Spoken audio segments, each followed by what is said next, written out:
lovely afternoon. I do hope Paddington is enjoying himself. He told me he was going to read a book this afternoon. Really? I'm not sure I like the sound of that. He told me he'd be watching television.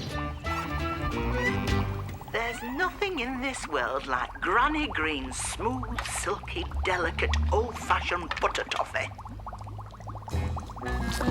You can say that again, Mrs. Green. Mine's nothing like it.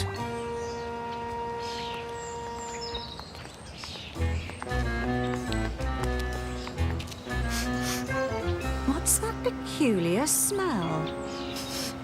Smells like trouble, if you ask me. Now, pour the delectable toffee into a waiting saucepan. Don't mind if it's a little sticky. Just let it ooze. Isn't that wonderful? It's not wonderful. It's stuck. Yummy, yummy. Now get your spoon. You'll want to taste your toffee. Superb. My toffee wasn't anything like Granny Green's, and I didn't know how she cooked things so quickly. And don't forget our delicious golden brown apple pie to have with our toffee. Here's one I prepared earlier. Now she tells me.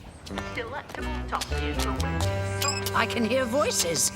Oh, I just wish I had brought the key. I think we'd better try the back door.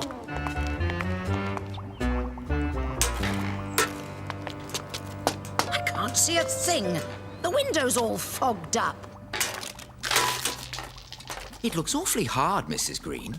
Go on, have a little taste.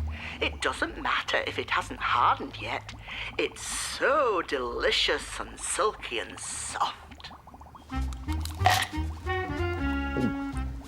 Ow!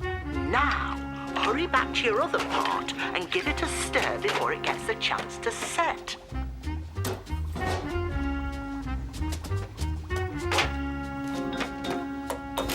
Open that door. Oh!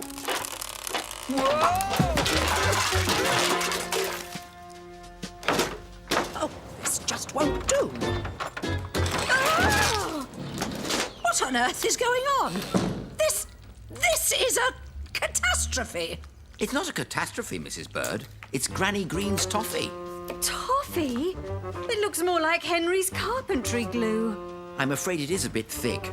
Granny Green said... Now, pour your second pot of toffee into a saucepan before it hardens, and we can begin our third recipe, Granny Green's delectable lemon meringue pie.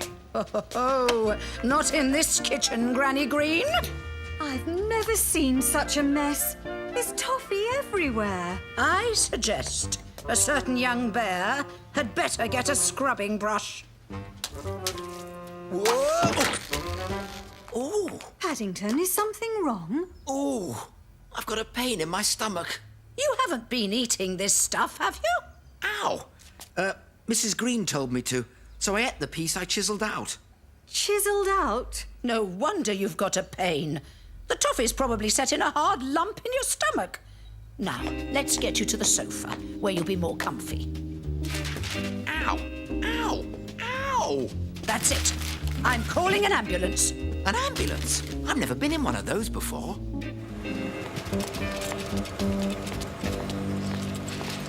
Poor young Mr. Brown. He didn't look too good to me. I better tell Mr. Gruber and get him to spread the word.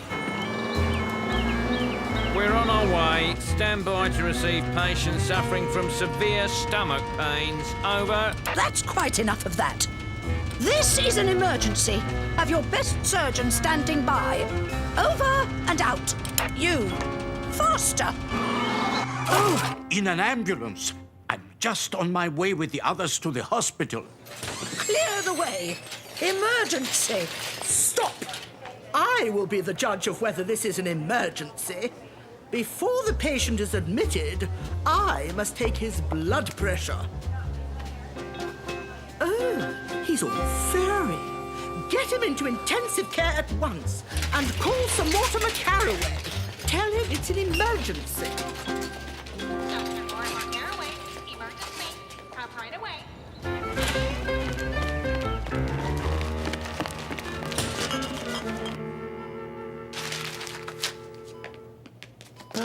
Mr. Paddington Brown, I presume. I am Sir Mortimer Caraway. I understand your problem is abdominal pain. Why, yes, it is an abominable pain, and it's in my stomach. Of course. Straighten out your legs, please. I'm afraid I can't, Sir Mortimer. Ouch! And does it hurt when I do this? Ow! Or this? Or this? Nurse, scissors. Don't you mean scalpel, Sir Mortimer? No, I do not. And someone fetch me some shaving cream and a razor. Quickly. Doctor, shouldn't we first put the the patient under? Under? I'd rather not go under the table. I'm fine up here, thank you. I shall never forgive myself if anything happens to that bear. I don't know what his Aunt Lucy will have to say. Where's Paddington? Any word from the doctor? We came as quickly as we could. He's still in emergency surgery. He's been diagnosed with a rather sticky situation in the midriff that prevents proper locomotion. Oh! The name of the disease is Great Galloping Toffee Drops. In short, a bad case of the granny greens. Look at my scar, everyone. The toffee had dried and stuck my fur together, so I couldn't stand up until Sir Mortimer cut it off. You're all right. Have some marmalade. And what will you do with that fur, Paddington? Put it in your scrapbook as a memento. Oh, no. I'm going to put it under my pillow. Under your pillow? Whatever for? Everybody's heard of the tooth fairy, so who knows? There could be one who looks after fur.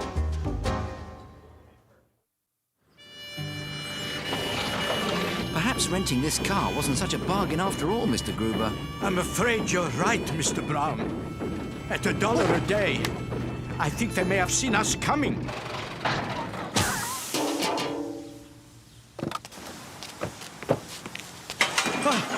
Well, at least we've reached civilization. I shall try to get some assistance at that garage. See the world for free. That's just what we need to research Mr. Gruber's book, The World and Its Wonders. I think I'll inquire about this holiday tour. Now, where did Mr. Brown get to? Mr. Gruber, we've struck lucky at last. We not only get to see the world for free, but they promise to pay us. All aboard! Hurry, Mr. Gruber. The tour's leaving. Right. The tour is now departing.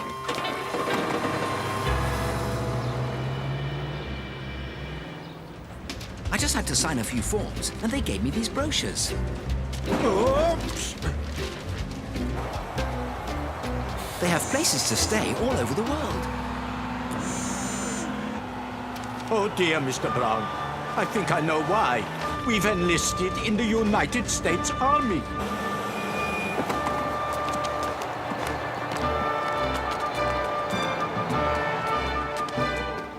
What's that?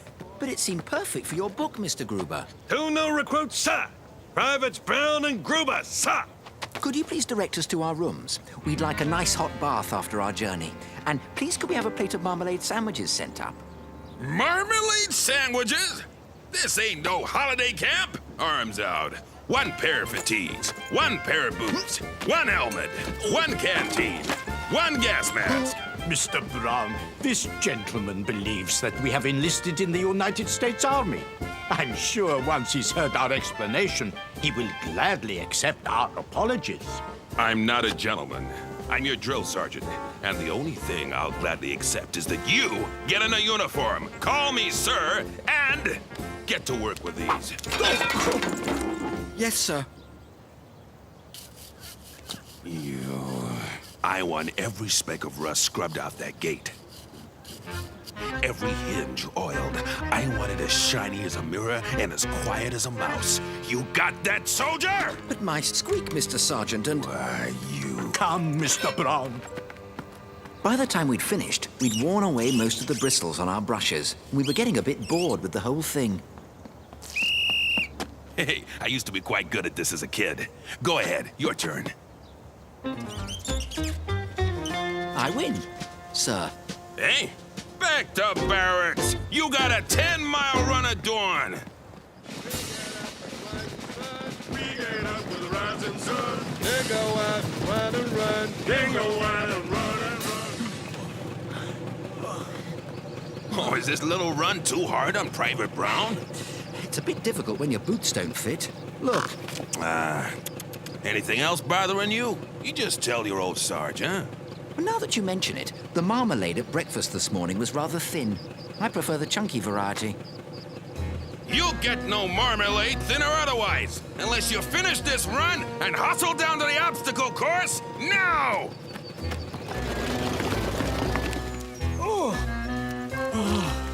How was it, Mr. Gruber?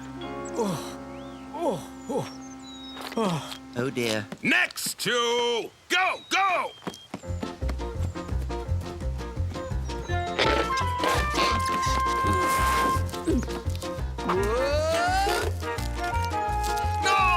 No, you're doing it all wrong! Never in all my years of molding raw recruits into decent soldiers have I come across such a bungling, blundering bear. Oh! I'm putting you on all-night sentry duty! And you can keep him company! If we could just explain to the sergeant that our being here has all been a dreadful mistake. It would be a pity to leave before we get paid. What was that?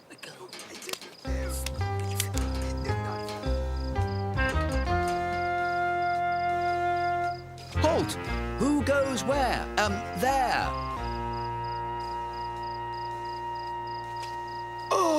We gotta get this Jeep to the garage. Why don't you use the front gate? It's kind of rusty. Squeaks a lot. We didn't want to wake anybody up. That's very kind of you. But last night, Mr. Gruber and I... Goodness me, time to be going. A sentry's work is never done. Those men are up to no good, Mr. Brown. Keep an eye on them while I fetch the sergeant. If necessary, you must try to stall them. How do you stall a Jeep? Aha! Mr. Sergeant? Sir? What? Hey! Weren't you out on sentry duty? Please forgive my disturbing you, but some men are stealing Jeeps. I've left Mr. Brown in charge and... You've done what? Are you mad? There's no telling what he'll do. Oh, my word.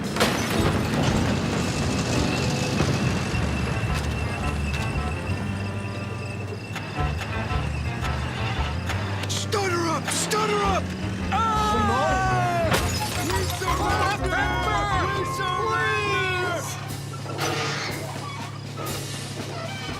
When you got something that needs done, When you got something that needs done, go ask Private Paddington. go ask Private Paddington.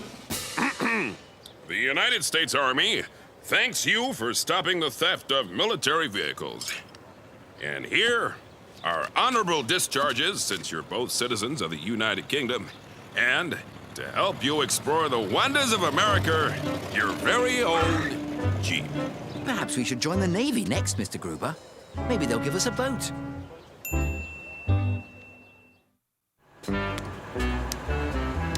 I don't know who first said that life is full of ups and downs, but whoever it was, they certainly knew what they were talking about.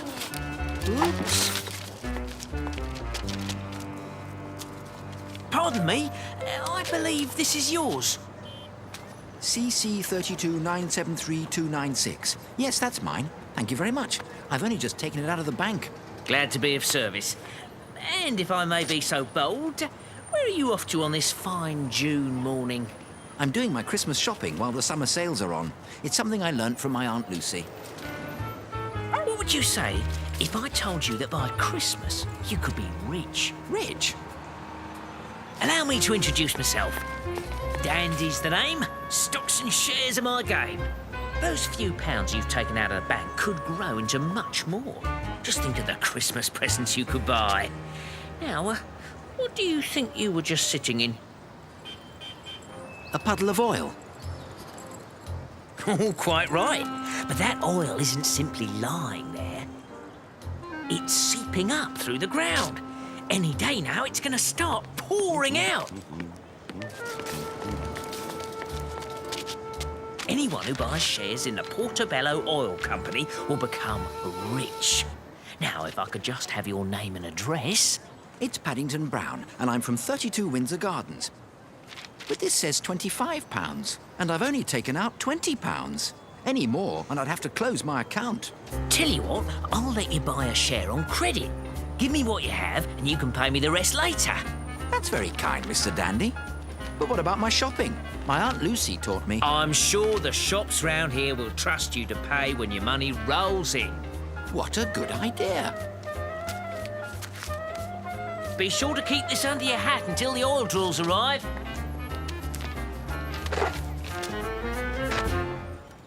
Mr. Dandy was right. All the shop owners said I could pay for the gifts as soon as I received the money from the oil shares. I'm sorry I'm late, Mr. Gruber. I've been doing my Christmas shopping. Not spending all your money, I trust. You should always leave some by for a rainy day. I've put mine by for an oily day. It's funny you should say that. I've just been reading about a trickster called Jim the Dandy. It seems he has been selling bad shares in something called the Portobello Oil Company. A fool and his money are soon parted. Everyone knows shares are sold at the stock exchange, not in the Portobello Road. Bad shares? The stock exchange? Yes, that Jim the Dandy sounds like a nasty piece of work. There is only one thing worse than selling something that isn't there to sell, and that is buying something and not paying for it. The Portobello Oil Company? Oh, no. It may not be a good share, but it's all I have. And I gave Mr. Dandy all my Christmas present money. Paw prints. Have you left your mark on everything you've touched today? I slipped in some oil when I came out of the bank this morning. That's how I met Mr. Dandy. That scoundrel is probably spending your money at this very moment. I'm terribly sorry, Mr. Brown. Mr. Gruber said people normally buy shares at the stock exchange. It made me think that since it's called an exchange, they must let people swap bad shares for good ones. Good morning. I have some bad news for you, Mrs. Jones. There is a trickster at work in the market. He's selling bogus shares in an oil company. That's funny. The gentleman who just left paid me with this. It's got oily marks all over it. Oh, I owe you £5, Mrs. Jones.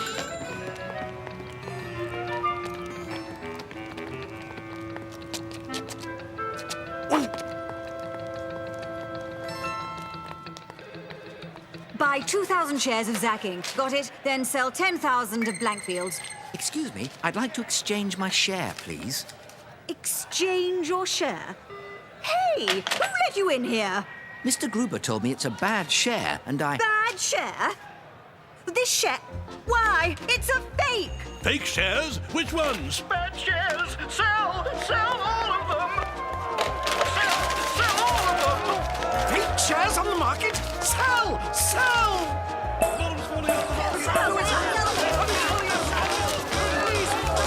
You!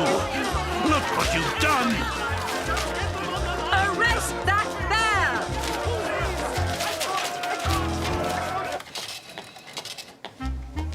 That will be £14, please. Ha-ha! Caught you red-handed, Jim the Dandy. Oh, no, you don't. Ow! Call the police. This is the scoundrel who's been selling bogus oil shares. The bear that just left was trying to trade in this fake share. Paddington Brown, 32 Windsor Gardens, eh? I'll have to call this one in.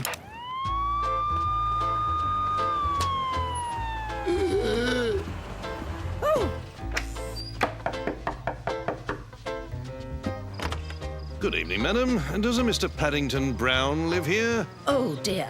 He's not in trouble, is he? On the contrary, we're here to return his money. You'll find him in the cupboard under the stairs.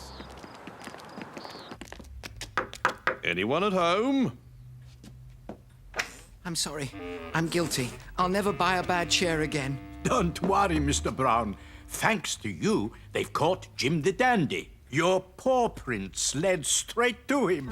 It's a pity there aren't more bears like you around to help outsmart thieves like this. Are these your notes?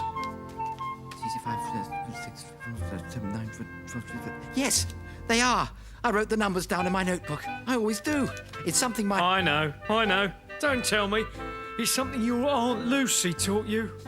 However did you know that, Mr. Dandy?